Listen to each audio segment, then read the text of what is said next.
Hi, friends. Okay, the moment has arrived. It's been 3 months. We have read our book, How to Stop Time, and now it's time to discuss. Right off the bat, we can just go ahead and get into it. I will say I wanted to love this book because of the concept, because of my obsession with history, because of my preoccupation with the past. I wanted to dive into this book and the story and everything. Um, so I had high expectations, and I should know never to expect too much because I'm going to get disappointed. I had high hopes. It didn't completely fail, but it didn't give the amount of intrigue, the amount of angst that I was hoping for.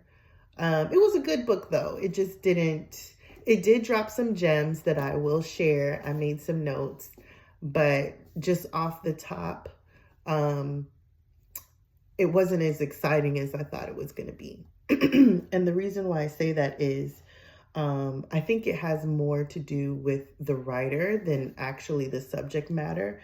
I just felt like he took way too long to get started to the meat of the story. It was like half the book was done and it still felt like an introduction.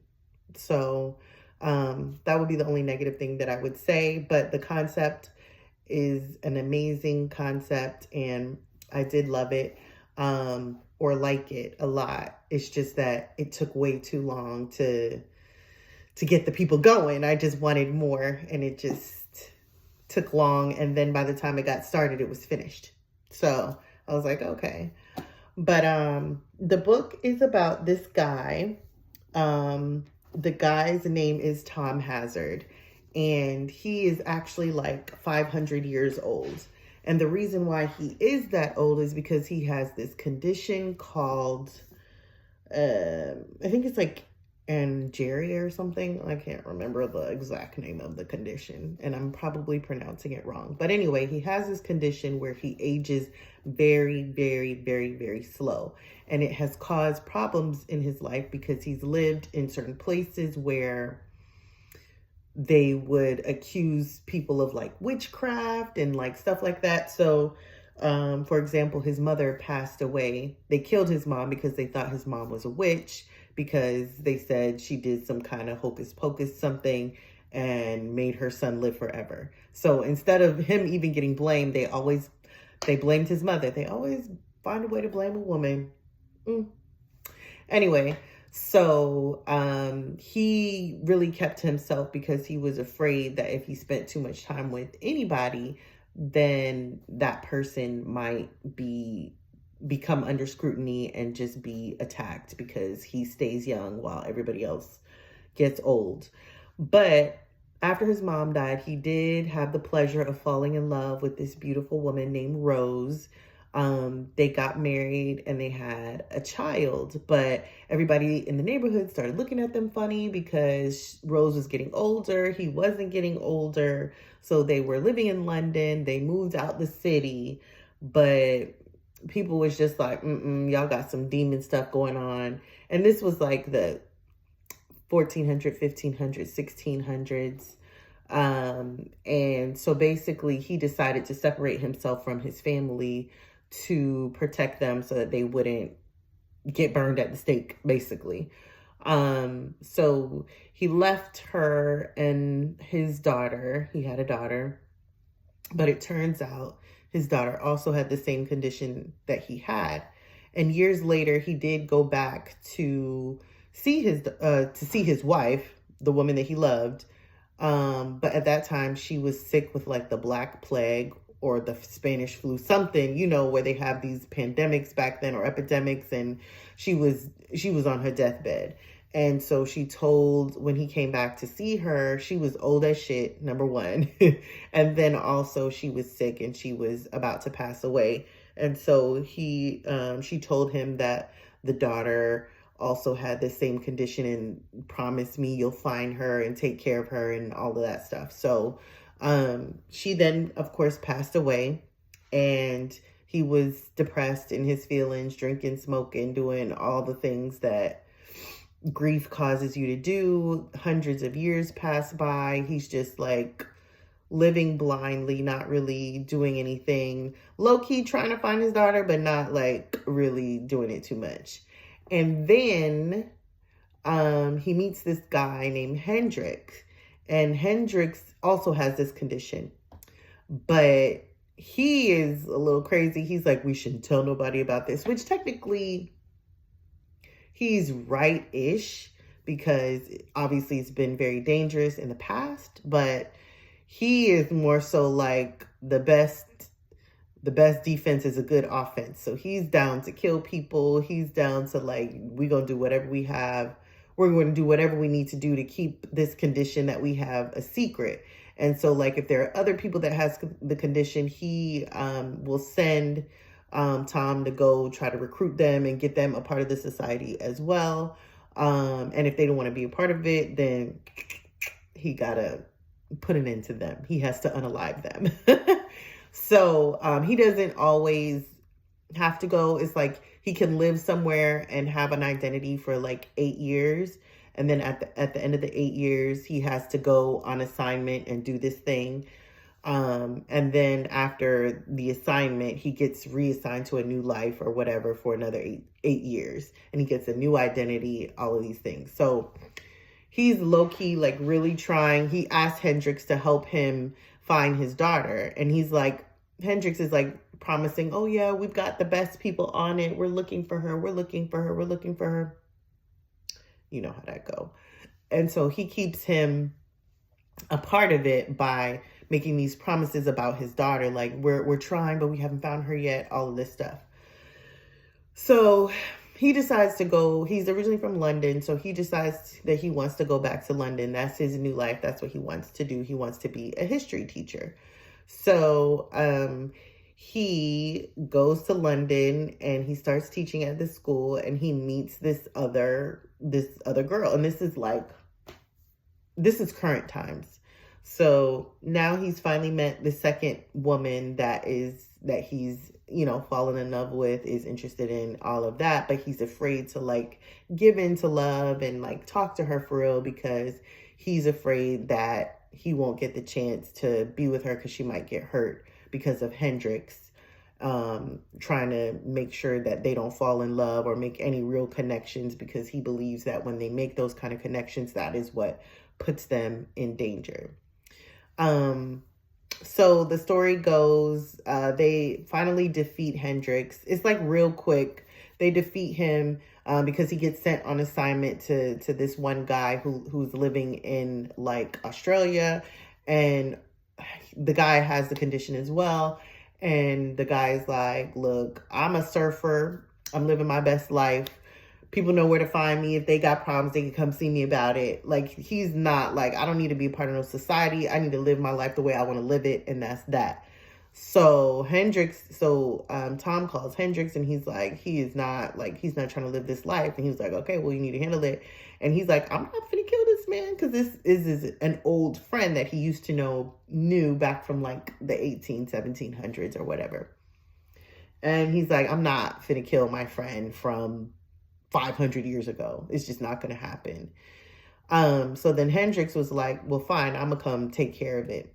He literally sends Tom's daughter, the one he's been so called, oh, we can't find her. He found her years ago and has been like keeping it a secret from Tom. And he's like, I'm going to send her to go handle it. So they run into each other.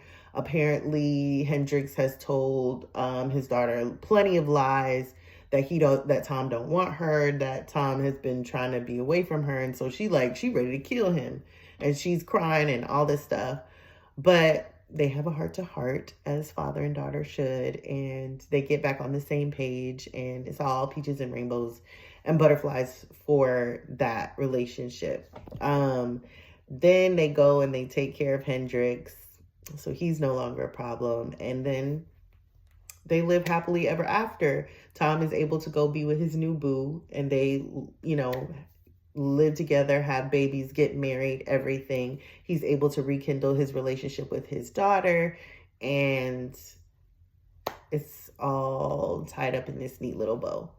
So if that sounds interesting, it was kind of a spoiler alert. But if you're interested in reading it, obviously I missed a few details. I didn't do word for word, all of that. It's a lot more interesting than what I have summarized for you. Like I said, it is a little bit of a slow beginning. It kind of gets, it kind of drags on, but once the climax hits, it does hit, and it is very interesting. But Matt Haig, the writer, he said a couple of things that really got me to thinking, like, just about life and about history and about just thinking. And so I kind of want to, read a couple of these excerpts that had me going, that really was like, I like the way he thinks. So this part is describing Hendrix. We're introduced to Hendrix, and he's trying to like tell us what kind of person Hendrix is. And I just found this passage very intriguing. So he's talking about Hendrix, and he says, for all his age and intelligence, Hendrix was fundamentally immature. He was a child, an incredibly ancient child. That was the depressing thing about knowing other Albas. You realize that we weren't special. We weren't superheroes. We were just old. And that, in cases such as Hendrix, it didn't really matter how many years or decades or centuries had passed, because you were always living within the parameters of your personality. No expanse of time or place could change that. You can never escape yourself. And I just thought that was like an interesting summation of this guy, but also of just humans in general. Like, because we always think that, like, with age comes knowledge and maturity and like a higher level of intelligence. And, to a certain extent, your experiences do kind of like help you become the person that you're going to be. But I just thoroughly agreed with that part, and it touched me when he says we're always living within the parameters of our personality. So we're going to be who we're going to be. It doesn't matter if we're 15 or 50. We are going to be, there might be some maturity that happens between that, but you can't escape yourself. And so you just kind of have to learn to accept yourself for who you are and grow from that. And I just thought that was just an interesting take on life in general, not just in pertaining to this story, but like in general. So, and that was one passage that I really liked. This next passage is, he's talking about this new love that he has, this girl that he's interested in, and they were, actually, no, my apologies. He's talking to his boss, actually. He's in a meeting with his boss, and he's basically distracted by her clicking on a pen. They're like in a meeting, and she's like just clicking on a pen, and he's just like totally enraptured by her clicking on this pen. And he gets lost in that and says this, he drops this little gem. So it says, she smiles at me. She clicks the top of her pen, then clicks it again. Each one is a moment. The first click, the pause between the click, and the second click. The longer you live, the harder it becomes to grab them, each little moment as it arrives, to be living in something other than the past or the future, to be actually here. I really like that passage because I wrote a poem about moments in time and how I wish I could pause them sometimes, because some moments are just so special and so fleeting, and I just want to stay in those moments. And this passage kind of reminded me of that. I've been obsessed with time forever, with history, with time. And I am obsessed with living in the moment. And I believe that's the only way to live. And I do agree that the longer you live, the moments kind of just fly by and pass us by. But if we could just remain present and just stay grounded in each moment that we experience, I think that it will make our lives more meaningful. And I just thought that passage kind of brought that out, and it really touched me. So I wanted to share that with you guys. I have a few more. There was this one monologue passage.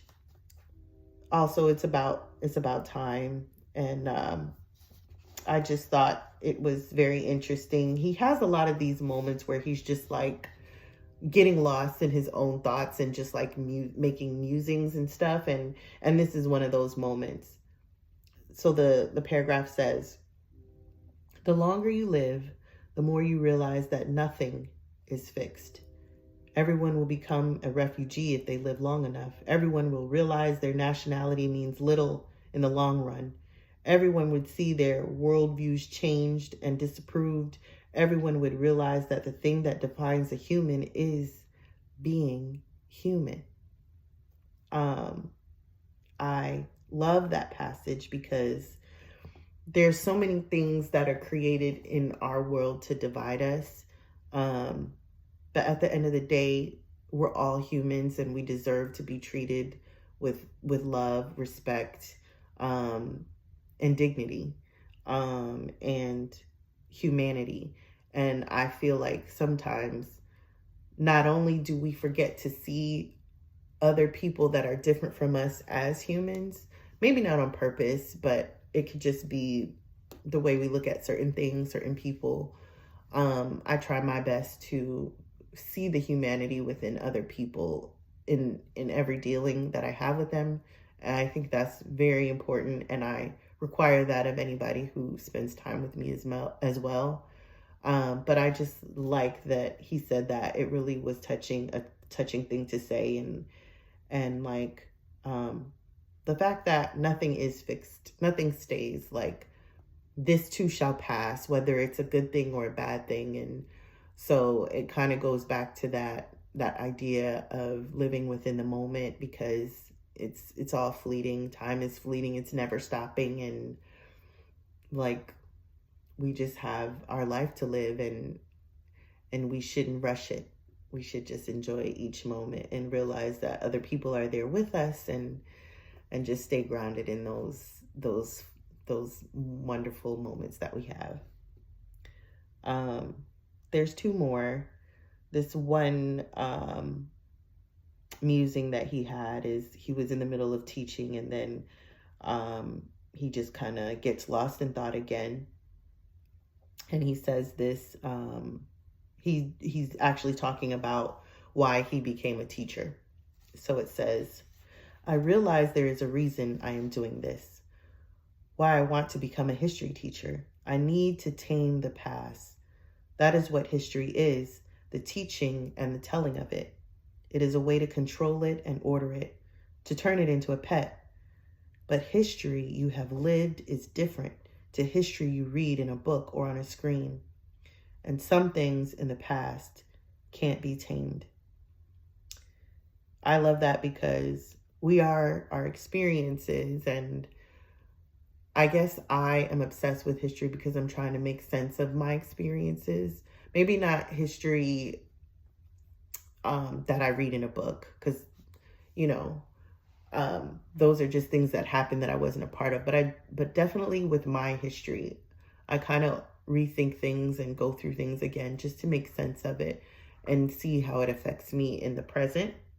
But I also, when I'm into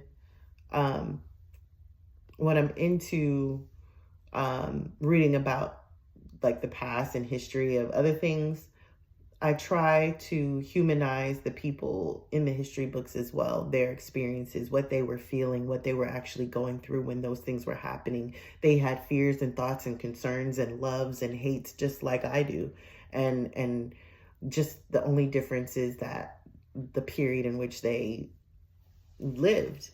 And so I think I'm obsessed with the human experience of people throughout the ages. So I thought that was really interesting. And then I have one more passage, and I love this one because I just thought it was interesting. I don't know if I agree with this statement or not. I just thought it was interesting because I know that everyone is looking for happiness, and a lot of people have different goals in life, but my goal was I just want to be happy. I just want to spread love. I want to be happy, and I just want to have a good life. And I thought this passage was very interesting. I think a lot of people strive to find out what the key to happiness is, and everybody has different ideas. And his idea of what the key to happiness is was just funny. So he says, the key to happiness wasn't being yourself, because what does that even mean? Everyone has many selves. No, the key to happiness is finding the lie that suits you best. So what do you guys think about that? Do you think that's the key to happiness? Leave it in the comments. Let me know. I don't know, but definitely I feel like you have to be yourself. I do believe we have many versions of ourselves because we are dynamic and we change over time. But I don't know if the key to being happy is finding the lie that suits you best. Is it a lie? I don't know. Anyway, those were my excerpts that I really liked from the book. If you found this book interesting, let me know if you read it. Read it in the leave a comment, like, subscribe, all of that. I will check the comments. I'll read them and respond. Now it's time to pick another book. I actually am still going to make the drink that goes with that. It is an old fashioned, so look out for that soon. I have never made an old fashioned or had one before, so I'm going to get on here and do the shaky things and do the mixtures and all that, and that'll be a part of it. But I just wanted to make sure I got the book review part out of it. I did like it. I would recommend it. It is a little bit of a slow read, slow burn. It takes a while to get into it, but it does have a nice climax at the end. But anyways, hope you guys loved it. We're going to be choosing another book very shortly, so look out for that. And like I said, like, comment, subscribe. And you guys have a great night. Love you. Bye.